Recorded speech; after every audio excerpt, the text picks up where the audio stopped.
All right. Are we rolling?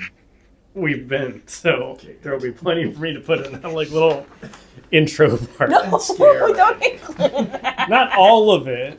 We'll cut. We don't need to talk about snakes. Welcome to the therapy video where we introduce you to snakes. It's a safe place here. I'd also like to talk about how seals. Okay, now we're done.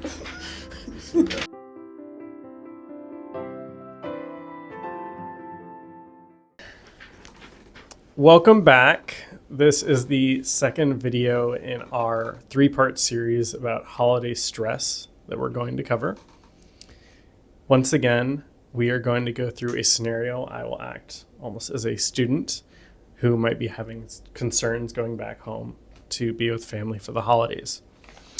So this time, my concern is, since I was last home, a lot has changed in my life. And I'm not sure how my family and friends are going to respond to the changes that I've made. I like being me, but I worry about having to conform to their old idea of who I was, or that they won't treat me like they used to. How can I balance that out? I can get us started there. I think that there's a lot of change that can happen really quickly in our lives, especially when you are going to all of your classes, getting exposed to new ideas, people who are maybe unlike anyone you've been encountering before back at home.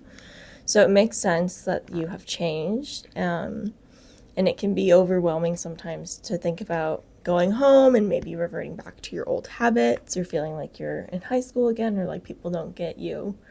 But I think a big part of what is important is to remember that the people at home haven't witnessed you go through these changes, so they're going to need to be reintroduced to you in that sense.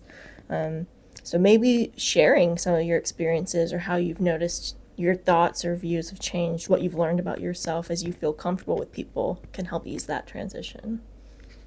Yeah, I totally agree, Elizabeth. And it's going to be a frustrating process for a lot of people.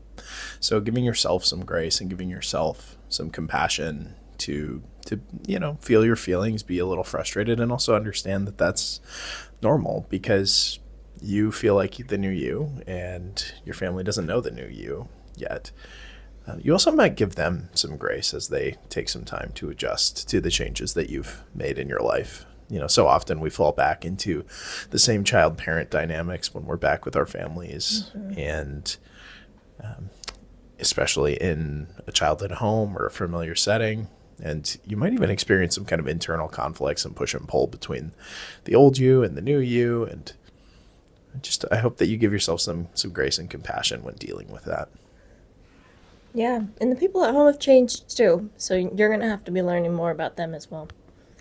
That all being said, it's a pretty cool opportunity to show the new you to your family and friends at home. Yeah, thank you both. I like everything y'all have said, holding that space for people and letting them process the changes that you've had time to process yourself and with friends. I think maybe a final takeaway, unless you guys think of anything else you want to say, to consider is you've been very physically away as well.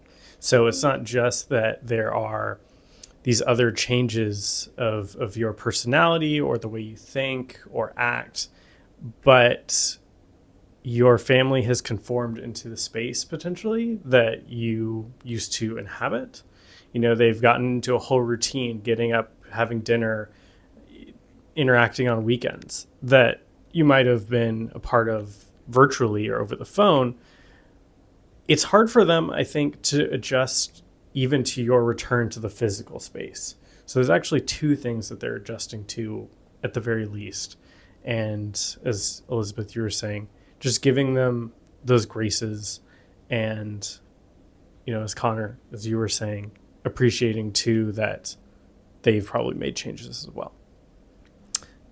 Did y'all have anything else you wanted to add? No.